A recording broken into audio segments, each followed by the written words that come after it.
Programang ito ay rated SPG. Striktong patnubay at gabay ng magulang ang kailangan. Maaaring may masiselang tema, lengguwahe, karahasan, sexual, horror o droga na hindi angkop sa mga bata.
This case started with one question in mind.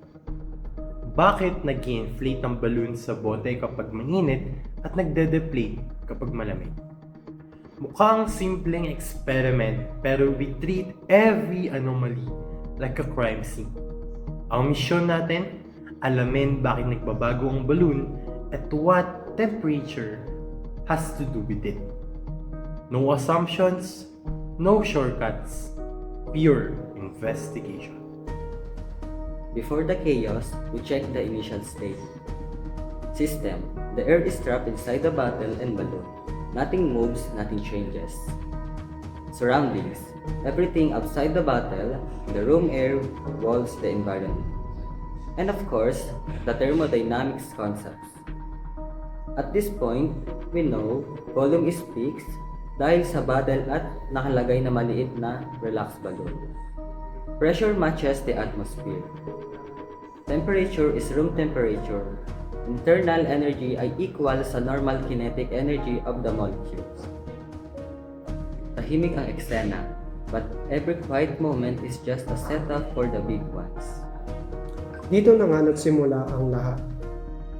Pagkalubog ng bote sa hot water na nakarecord sa 90 degrees Celsius, doon nagsimula ang anomaly.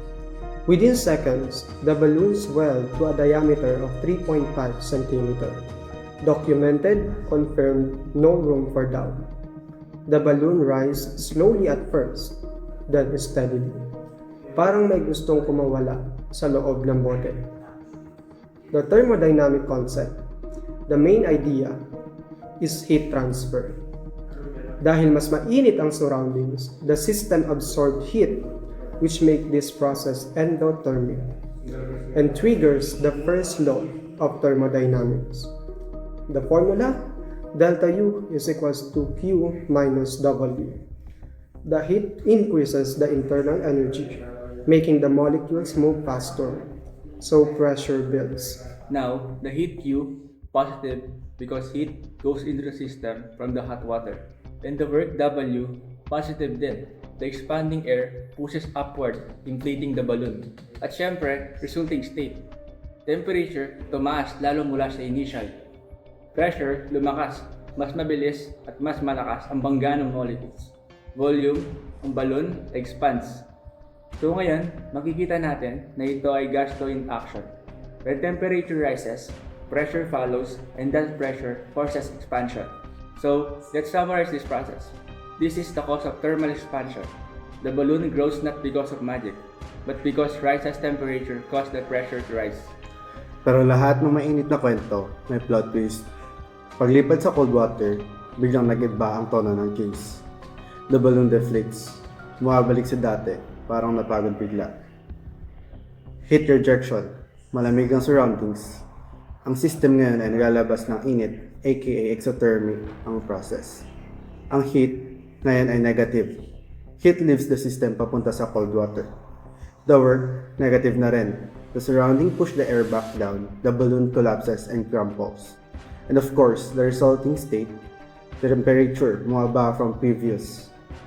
So the pressure, humina dahil mabagal ang molecules. The volume, the balloon shrinks. Lastly, gas law again. Lower temperature, then lower pressure follows. So the air contracts. Therefore, this is thermal contraction.